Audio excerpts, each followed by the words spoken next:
నమస్తే, నేను Sahasra. Welcome back to our channel. Andhra Pradesh ఎన్నికల్లో టీడీపీ కూటమి భారీ విజయాన్ని సొంతం చేసుకుంది.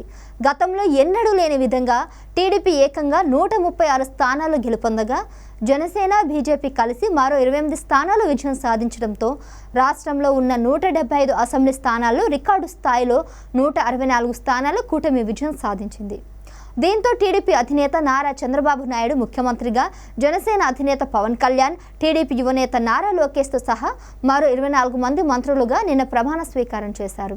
రాష్ట్రంలో గత 5 ఏళ్లలో అభివృద్ధి లేకుండా ఎక్కడ వేసిన గొంగడి అక్కడేలాగా ఉన్న నేపథ్యంలో రాష్ట్ర అభివృద్ధిపైన ప్రధాని దృష్టిని కేంద్రీకరించాలని చంద్రబాబు నాయుడు ప్రణాళికలు రూపొందించుకున్నట్లు తెలుస్తుంది. ముఖ్యమంత్రిగా నిన్న ప్రమాణ స్వీకారం చేసిన చంద్రబాబు ఈ రోజు మొదటి సంతకం చేయనున్నారు. ఈ రోజు సాయంత్రం 4:41 సీఎంగా బాధ్యతలు తీసుకున్న తర్వాత మెగా డీఎస్పీపై మొదటి సంతకం చేయనున్నారు. ఎన్నికల్లో చరిత్రాత్మక విజయాన్ని సాధించిన చంద్రబాబు నాయుడు అంతే స్థాయిలో చరిత్రలో నిలిచిపోయేలా మొదటి 5 సంతకాలు చేయనున్నారు.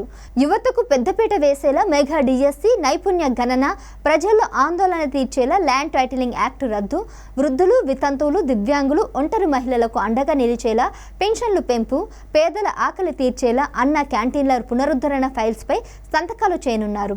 సచివాలయంలోని మొదటి బ్లాక్లో సీఎం ఛాంబర్లో గురువారం సాయంత్రం 4:41 చంద్రబాబు బాధ్యతలు స్వీకరించిన అనంతరం సంతకాలు చేయనున్నారు. టీడీపీ అధికారంలోకి వస్తే మెగా డిఎస్సీ ఇస్తామంటూ ఎన్నికల ముందు ప్రతిపక్ష నేతగా చంద్రబాబు నాయుడు ప్రకటించారు.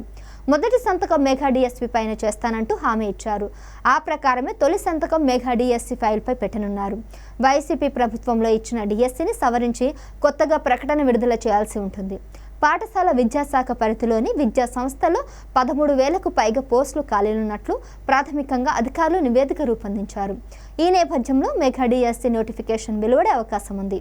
ఏపీ ప్రజల్ని అత్యంత భయంకపితుల్ని చేసినటువంటి ఏపీ భూ యాజమాన్య హక్కు చట్టం ల్యాండ్ టైటిలింగ్ యాక్ట్ రద్దుపై చంద్రబాబు నాయుడు రెండో సంతకం చేయనున్నారు. ప్రజల స్థిరాస్తులను కొట్టేయడానికి అప్పటి జగన్మోహన్ రెడ్డి ప్రభుత్వం అత్యంత దుర్మార్గమైన ఈ చట్టాన్ని 2023 అక్టోబర్ 31న తీసుకువచ్చింది. ఈ రాకాసి చట్టం ముసుగులో ప్రభుత్వ, ప్రైవేటు వ్యక్తుల భూభక్షణకు ఆస్కారం ఇచ్చేలా వివిధ సెక్షన్లను పొందుపరిచారు. కబ్జా చేసిన ఆస్తులకు చట్టబద్ధత తెచ్చుకునేందుకు వైసీపీ పెద్దలు పావులు కదిపారు. సామాన్యుల ఆస్తులకు ఈ చట్టంతో రక్షణ లేకుండా పోతుందని న్యాయవాదులు, మేధావులు, నిపుణులు గొంతు చిచ్చుకున్న జగన్ ప్రభుత్వం పెడచెవిన పెట్టింది. పైగా దీన్నే అమలు చేస్తామంటూ వైసీపీ నేతలు స్పష్టం చేశారు.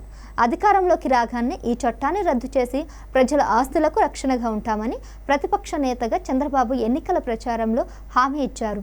2014లో అధికారంలోకి రాగానే చంద్రబాబు 200 రూపాయల పెన్షన్ను 5 రెట్లు పెంచి 1000 రూపాయలు చేశారు. తరువాత దాన్ని 2000కు పెంచారు. ఈసారి ఎన్నికల ప్రచారంలో 4000కు పెంచుతామని హామీ ఇచ్చి ఏప్రిల్ నుంచే పెంచిన పెన్షన్ను వర్తింపజేస్తామని ప్రకటించారు. దివ్యాంగులకు పెన్షన్ను 6000కు పెంచుతామన్నారు. దాన్ని నెరవేరుస్తూ మూడో సంతకాన్ని చేయనున్నారు. వృద్ధులు, వితంతువులు, ఒంటరి మహిళలు తదితర విభాగాల వారికి జూలై 1 నుంచి 7,000 రూపాయలు పెన్షన్ను ఇచ్చే విధంగా, అంటే జూలై 1న ఇచ్చే 4,000 ప్లస్ ఏప్రిల్ నెల నుంచి నెలకు 1000 రూపాయలు చొప్పున అందజేస్తున్నట్టుగా తెలుస్తుంది.